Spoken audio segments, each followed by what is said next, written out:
Hello scoundrels, welcome to the Scoundrels Den, welcome back to the channel, hope you're all doing well. If you'd like to be a scoundrel, there is a subscription button below, and I'll never sing again if you subscribe. If you like the content, feel free, if not, just enjoy the content as it is. There's also a link to G2A in the description below. Thank you for sponsoring the channel. Alright, I was originally going to do an entire item guide. I was going to originally do items across the board, and then I recorded my physical damage item explanation, and it took half an hour. So I'm now going to separate this out into physical damage, magic damage, and defense and boots over 3 videos, all of which will go in my Wildrift Academy guide. Today we're going to focus on physical damage, as I said before. I will timestamp everything in the description below so that you can kind of jump between the bits that you need to. I hope it's helpful for you. I hope it helps you understand items a little bit more and where to use them and which combinations are good, and enjoy, especially for new Wildrift players. I know this can be very, very helpful. So yeah, let's get on with it. Physical damage items to begin with, and then my next video will be magic damage and defense and boots following that. But let's jump straight into the physical damage items. So there are 2 main types of damage in the game. There is attack damage, or AD, and there is magic damage, or AP. So if you have a look at BloodThirster, for instance, it gives you 65 attack damage, and attack damage influences the damage that you deal with your basic attacks. So that 65 attack damage goes directly onto your basic attack. So let's say you've got, I don't know, 45 base attack damage. So every basic attack you deal 45 damage. If you buy BloodThirster, you're going to deal 110 damage per basic attack because you're getting a flat 65 attack damage. But, of course, it also affects certain scalings. So some abilities will have attack damage scaling. Champions like Zed, for instance, they have pretty much all attack damage scaling. So even the abilities that he casts will be influenced by the amount of attack damage that he has. Ability power, on the other hand, is the stat that influences magic damage, and there are a lot of abilities that have magic damage scaling in the game. If you'd like to find out what champions have what types of scalings, you can go to a champion page. Let's, for instance, take, I don't know, we just talked about Zed, so let's find Zed, if I can actually find where that chap is. They're not in alphabetical order, it's really annoying. Here we go, Zed. You can see Zed throws his shurikens, dealing 80 plus 100% of your bonus attack damage. So that any bonus attack damage that he gets from items will go directly onto the damage that he deals with his shurikens. If you want to have a look at someone like, I don't know, Ari, if I can find Ari, again, not in alphabetical order. Actually, do you know what? Let's go for Lux. Lux is, I don't know, her Lucent Singularity, 60 magic damage with 60 plus 60% of your overall AP. So that's the way that the scaling works. If you want to find out which champion has which abilities, you just go to their champion page and have a look at the scalings that you saw just there. So let's jump back into this. There are 2 types of defense in the game.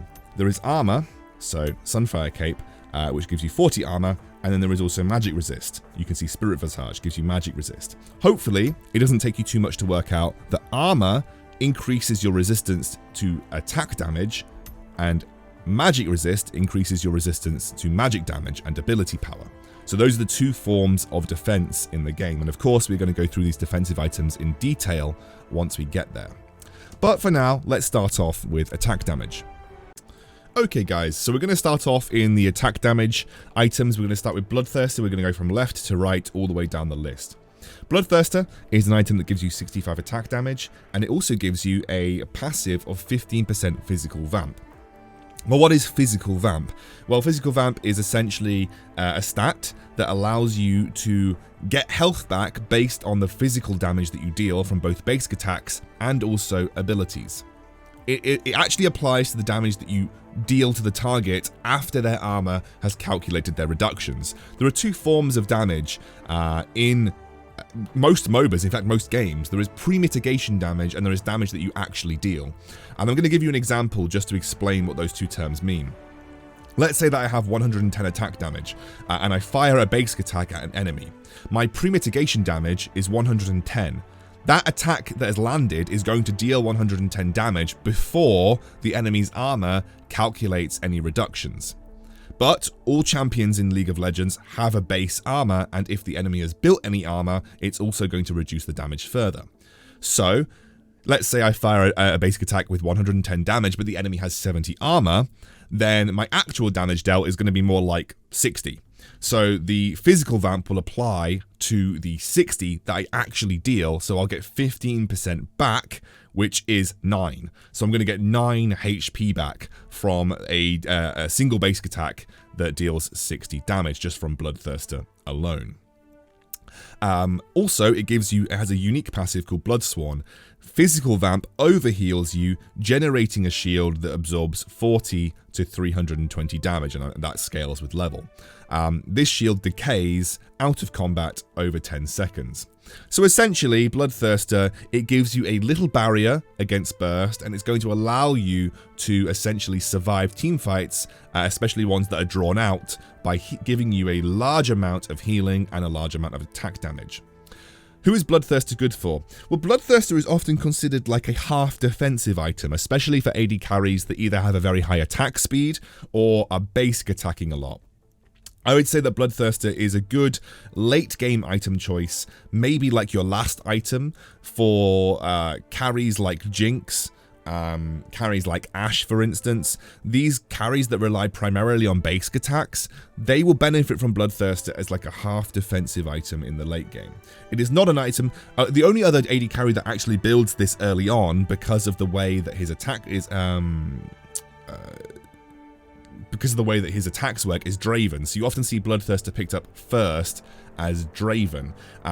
Because the way his spinning axes work, they give him a lot of physical damage, and that essentially then also allows him to heal massive amounts and allows him to trade more effectively. But for most AD carries, you won't see the BloodThirster picked up until later in the game. Okay. BloodThirster took 3 minutes. I'm hoping the rest of the items don't take so long. We've explained some base concepts, so hopefully we'll be able to get through it. Statikk Shiv, 35% attack speed, 25% critical rate. I hope attack speed is relatively obvious. 25% critical rate refers to the chance that you have to deal a critical strike. At 25% critical rate gives you a 1 in 4 chance to deal a critical strike, and a critical strike deals 200% of your base damage. So just think about it in the sense that it doubles your damage. Okay, it gives you a 5% movement speed bonus, but also it gives you a unique passive, Energized. Moving and attacking generates energy stacks. At max stacks, your next attack deals 50 to 120 bonus magic damage and activates all other energized effects. There are 2 items in the attack damage category that have energized effects.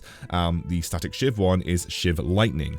Energized attacks bounce up to 5 nearby enemies, and each hit can crit.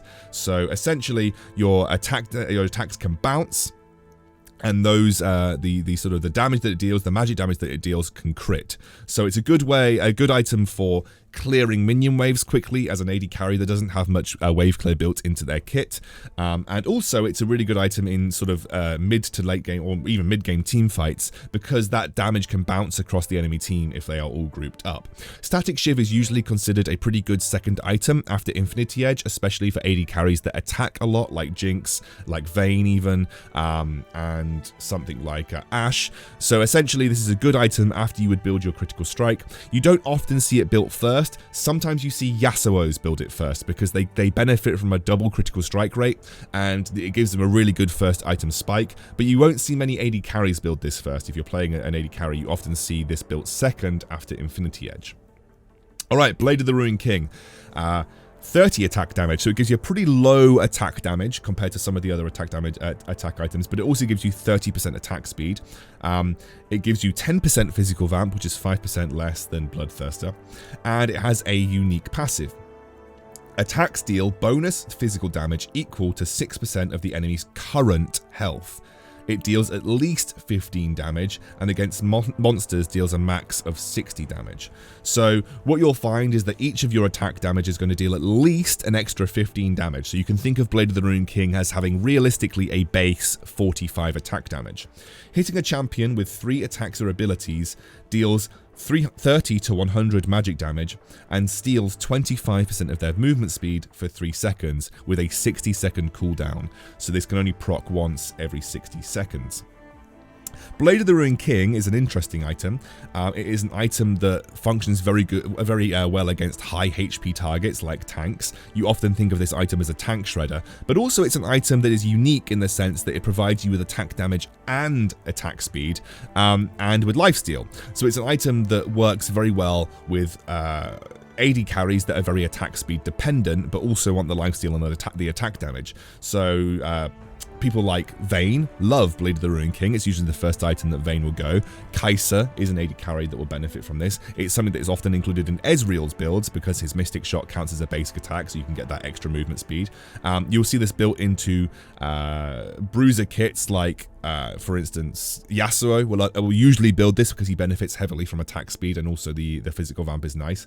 But really, Blade of the Ruined King is an item that you consider usually against tanks, or with particular champions that, again, as I said, benefit heavily from having attack damage and attack speed. And again, it's an item that's very core to something like Vayne.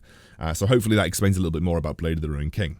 Rapid Firecannon is the other energized item, and again, 25% critical rate and 35% attack speed, identical to Statikk Shiv in terms of those base stats, and it will also give you 5% movement speed. It has the same energized effect, which is moving and dealing damage gives you those stacks, and it gives you the bonus magic damage once you get fully energized.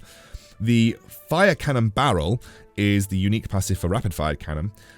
Energy stacks charge 25% faster, so you're going to reach that energized point 25% faster, and your next energized attack have a bonus 150 attack range.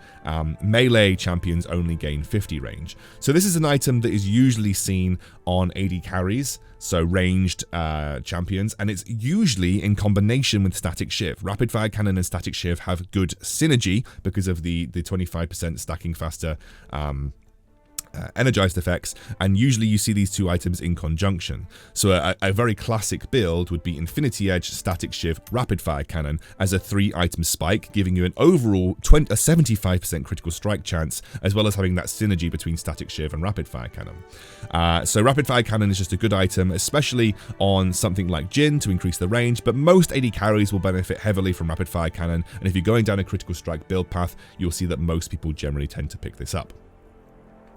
Ruunan's Hurricane, 25% critical rate, 45% attack speed, and the unique passive for Ruunan's Hurricane is attack strike 2 additional nearby enemies, dealing 40% of your attack damage.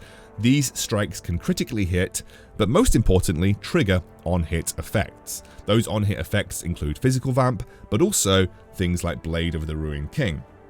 One of the big combinations that you'll see in items is Blade of the Ruined King, which deals attack damage equal to 6% of the enemy's current health, and Ruunan's Hurricane, because those bolts will deal 6% of the enemy's current health, dealing a minimum of 15 damage.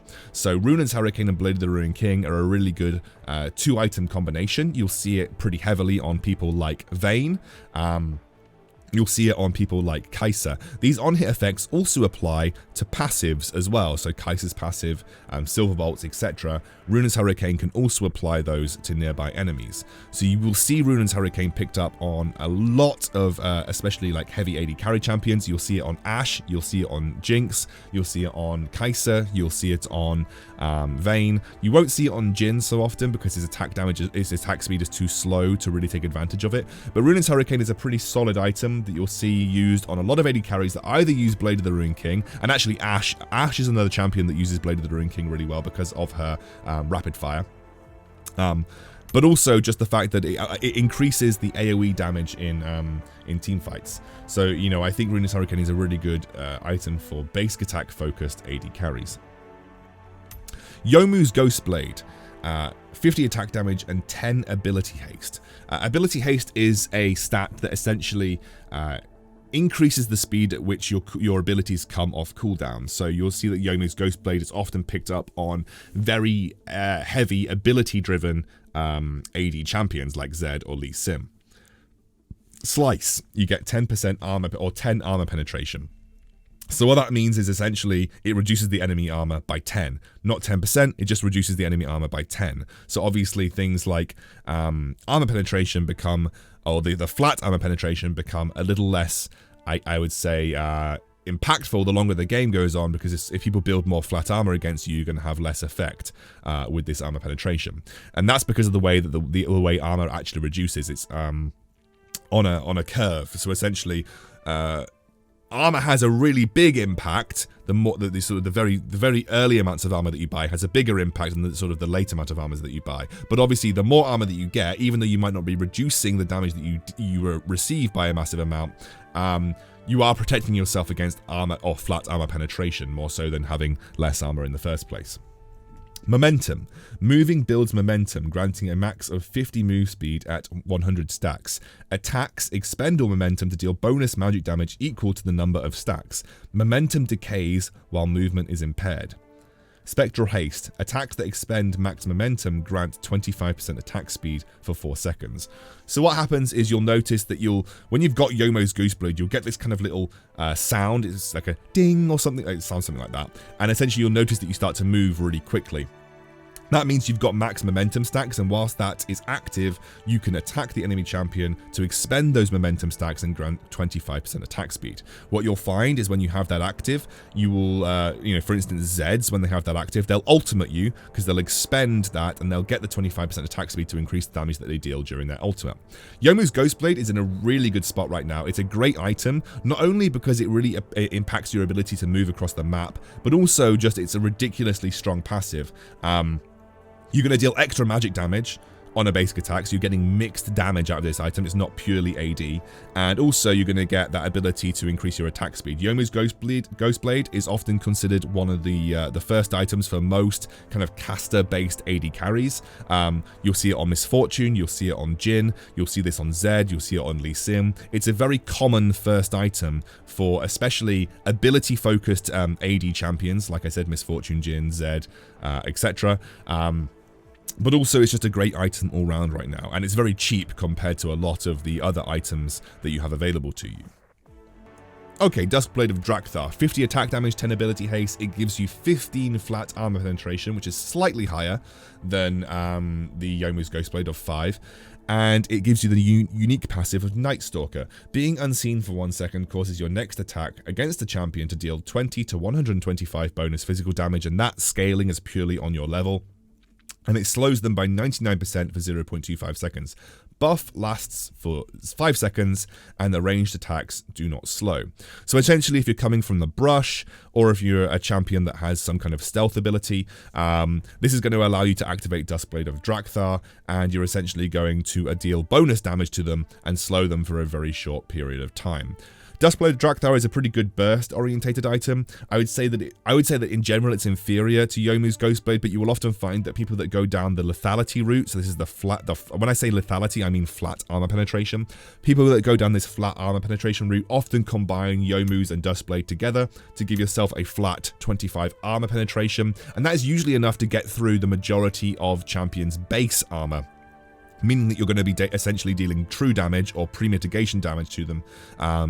And that's why people like to have those two in combination. So Duskblade and Draktharr and Yomuu's Ghostblade are items that you'll usually see on assassins or champions that want to burst enemies as much as possible. You'll see it in combination with Lee Sin and Zed, something like that. So these items are just more about bursts. So both Yomuu's Ghostblade and Duskblade of Draktharr, they're more about dealing heavy amounts of damage in short periods of time, and you'll often see them on more assassin type champions. Infinity Edge. 55 attack damage, 25 critical rate, Infinity, so you get this unique passive that critical strikes deal 230% damage instead of 200%. So essentially, Infinity Edge is an item that scales well into the late game with critical rate. You'll see it often as a first item for people like Jinx. Sometimes you'll see it for Ashe if she doesn't go down the Blade of the Ring King route. But essentially, it is an item that is core to champions that deal basic attacks, and it's also something that you'll see on Yasuo as well, because obviously this helps offset the reduction in critical strike damage from his passive. So Infinity Edge is just a good item that sets you up to build into something like Statikk, Shiv and Rapid Firecannon, and obviously the more critical strike rate that you get, the better that Infinity Edge becomes, and it just means that you deal more damage with those basic attacks or any critical strikes that you deal. later into the game. It's a good first item for a lot of AD carries in the meta, especially if you're going down a critical strike route, and it's usually picked up first before you pick up any of the attack speed critical strike items.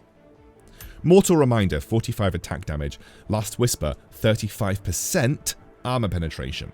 So again, this is different to Duskblade or Draktharr with a flat 15 armor penetration. This means that you take away 35% of your target's total armor.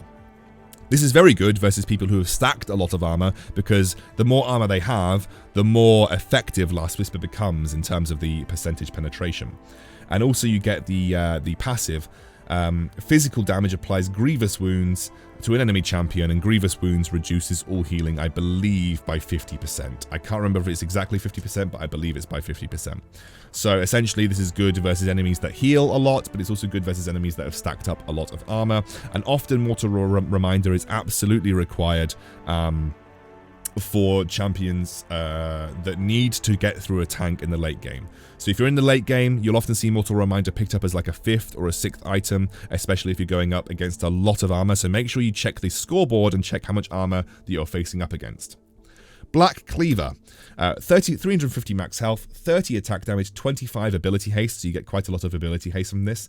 And the unique passive is dealing physical damage to a champion reduces their armor by 4% for 6 seconds, stacking 6 times for a 24% reduction. Dealing physical damage grants 20 move speed, and kills grants 60 move speed for 2 seconds. Bonuses do not stack, and the ranged champions that use this item gain half those values. So Black Cleaver is a really good bruiser item, especially for champions that are very ability reliant. So Black Cleaver is great for something like Darius, it's great for something like Lee Sin, but also it's really good to pick up if you have an AD carry that is currently going up against a lot of armor, because that 24% reduction applies to the target rather than to the damage that you're dealing. So Black Cleaver reduces their armor by 24% for everybody attacking them. It's not just for you, which Mortal Reminder gives you armor penetration. This means that damage that you deal ignores armor. Black Cleaver reduces their armor by 24%. It's a great item that you can use to shred tanks so that your AD carry or your ranged marksman can deal more damage to those tanks. It's a great first item for a lot of bruiser champions that want to have a mix between health, attack damage, and ability haste. And again, it's a great first item for Darius, for instance, in the top lane. You'll often see this on those melee champions that want to be a bit more in your face, and also, want to have a little bit of tanky stats at the same time. So yeah, a lot of champions can use this well. Think about building this item if you have a champion that benefits from having more health, a bit more attack damage, but also getting their abilities off cooldown more quickly. But you also might want to consider it if you want to help your AD carry shred a tank with a lot of armor on the front line. Manamune, interesting item. This is an item that very few people really use, and actually right now there are only 2 AD carries that use this to great effect, which is Ezreal and Kai'Sa. There aren't that many other people in the meta that actually use Manamune to a huge amount. So Manamune essentially gives you 25 base attack damage, it gives you 300 max mana and 10 ability haste. So it gives you mana, which is not a stat that a huge amount of AD carries are after. It really benefits heavy casting AD carries like Kai'Sa and Ezreal. It gives you a very low base attack damage, and it gives you a little bit of ability haste, obviously benefiting those AD carries that really like to, or even anybody that really likes to use abilities more often. It gives you unique passive, or grants attack damage equal to 1.5% of your max mana and refunds 15% of all mana spent. It increases max mana by 10 every attack or when mana is spent, and it caps at 700 bonus mana, transforming Manamune into Mura mana. This triggers 3 times every 12 seconds, and you can only carry 1 Tear of the Goddess at the same time. Tear of the Goddess is one of the items that builds into Manamune. So it will give you total 1,000 extra mana, and so you're going to get 1.5% of that as attack damage. So 1.5% obviously of 1,000 is 15. So you're going to get, just from this item alone, you're going to get 40 attack damage. Obviously, all champions have base mana, and if you take the mana flow band, you're also going to get some extra attack damage from that as well. So Manamune can usually get you up to around 60 attack damage, as well as having that max mana and ability haste. But it also transforms into Mura mana, which is 1000 max mana, which is obviously the mana that you gain from capping it out. And you still get that 1.5% of max mana as attack damage, and it refunds 15% of all mana spent. However, you get this extra unique passive called Shock. Attacks against champions consume 3% of the current mana to deal double damage as extra bonus physical damage. So essentially, you're going to consume 3% of your current mana pool and deal double of that as bonus magic damage. Shock is only active when you have greater than 20% mana. So the more mana you have, the more damage that the Mura mana passive is going to do. So let's say that you have a max mana of what, like 2,000? That's probably that's a very conservative amount. But let's say 2,000. You're going to deal 3% of 2,000 as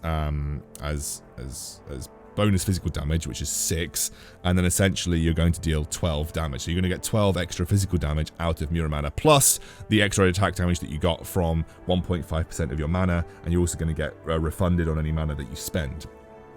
So essentially, the higher your mana pool, the more damage that Shock is going to deal. So Mura mana is often really good as poke with Ezreal Mystic shots or at the start of the fight, and it's an item that is fairly situational. Like it's an item that is only benefited by certain AD carries, and obviously Ezreal being the main user of this in the game right now. Trinity Force, one of the most famous items in League of Legends. 200 max health, 20 attack damage, 40% attack speed, 300 max mana, and 25 ability haste. You're also going to get a 5% movement speed bonus, and you obviously get some combination of the items that have gone into Trinity Force. So the first one is Spellblade. Using an ability causes the next attack within 10 seconds to deal bonus physical damage equal to 200% of your base damage. So essentially, you're going to deal bonus physical damage on top of your next basic attack equal to 200% of your base damage. So you're going to deal bonus physical damage of 200% of your base damage, so essentially you're dealing 300% damage. And that's a 1.5 second cooldown. And again, you need to use an ability. This is why it works so well on Ezreal, because he's able to spam his Mystic Shot, which also counts as a basic attack, by the way, and triggers on-hit effects. So that means that, you know, you're able to use Mystic Shot, you've procced your Spellblade, and it deals a crap ton of damage. Rage grants 20 movement speed and kills grants 60 movement speed for 2 seconds. This is the same as Black Cleaver, and that is the passive that you get from Phage. So Phage is here, which you can see, that gives you the Rage passive, and then the Sheen gives you the Spellblade. But Sheen gives you equal to 100% of your base attack damage, whereas Trinity Force gives you 200%. So Trinity Force is the upgraded Spellblade version. More of Malmortius, 45 attack damage, 35% magic or 35 magic resistance, 10 ability haste. So you're going to get some magic resistance and some attack damage with some ability haste on this item. Lifeline, magic damage that puts you under 35% of your health, grants you a shield that absorbs 350 magic damage for 5 seconds. This has a 90-second cooldown. You also get an extra little passive called Life Grip. Triggering Lifeline, so when you get this shield, grants you 30 attack damage, 10% physical vamp, and 10% magic vamp until exiting combat. So this is a very defensive item that is primarily used against heavy magic compositions. So if you're going up against a lot of people on the enemy team that deal magic damage, and you are an AD caster, either something like Zed or even Yasuo, or an AD carry, this is going to benefit you because it's going to give you a free shield, but it's also going to give you a load of free stats in a team fight if someone is able to trigger the lifeline, and usually that's coming from some kind of magic damage. So More of Malmortius is a great defensive item against heavy AP damage on the enemy team. Death's Dance, 300 max health, 35 attack damage, 15 ability haste. Dance, it gives you 10% physical vamp, so you're going to get 10% physical vamp from this item. And Cauterize, 30% of damage taken is instead dealt as a bleed effect over 3 seconds. Death's Dance is a pretty decent item. It's good for AD casters, it's going to give you a bit of health, but the most important thing about it is it offsets burst damage. So essentially any burst damage that you receive, 30% of that is going to be taken away and instead dealt over 3 seconds. This gives you time to react. It allows your team to potentially shield you. It allows you to then try and out-heal it through life or physical vamp. It's a good item when you're going into lots of burst damage, but it's also a good item that makes you a little tankier as an AD carry. Now, I'd only recommend this on certain AD carries that either like to cast their abilities a lot or are more likely to be in the face of danger. I quite like this on Kai'Sa or Ezreal, but also it's a great item for bruisers and is really good in combination with something like Black Cleaver because you're going to get a lot of health, you're going to get a good amount of attack damage and ability haste, but also these two passives, Black Cleaver and Death's Dance, they make you they make you tanky without actually building that many tanky stats. So it's a really good item for bruiser champions specifically because it's going to allow you to be in the fight for a little bit longer and offset some damage and allow you to be kind of like semi-tanky. So Death's Dance is an item that makes you a little tankier than you would be otherwise, but also gives you some good offensive stats in the meantime. Phantom Dancer. 25% critical rate, 35% attack speed, and it gives you 5% movement speed. Damage that puts you under 35% health, and this is Lifeline. This is the same passive as more of Malmortius, and they do not stack. Grants you a shield that absorbs 240 to 590 damage for 5 seconds. So essentially, Phantom Dancer is a great defensive item, especially in the late game as you get a 590 damage shield. Phantom Dancer I would consider as a Yasuo. I would consider it as a ranged critical strike based carry that may be getting focused or getting burst out. So if you're going up against lots of flat burst damage, then Phantom Dancer is going to give you a shield that helps offset that.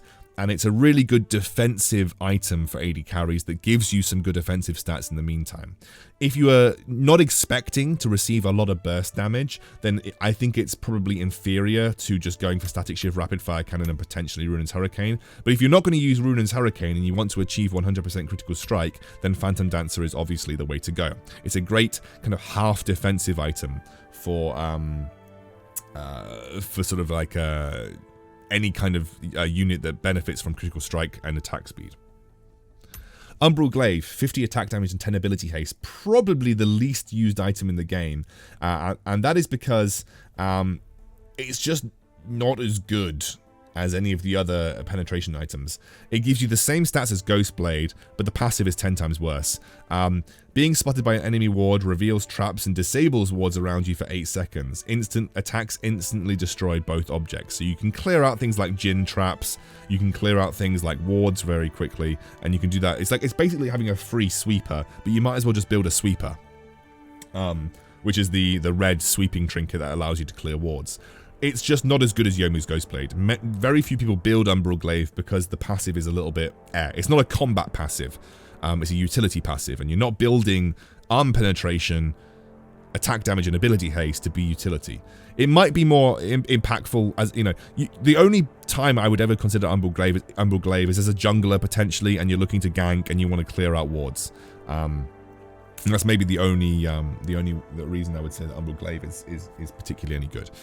Very quickly, there are a couple of items that I want to focus here. I talked to you about Phage before and the passive that it gives. Serrated Dirk gives you 10 armor penetration, so you might want to consider this as a first item if you're just looking to take advantage in the lane. Kerchai's Shard gives you the Energize attack, which gives you 50 bonus magic damage.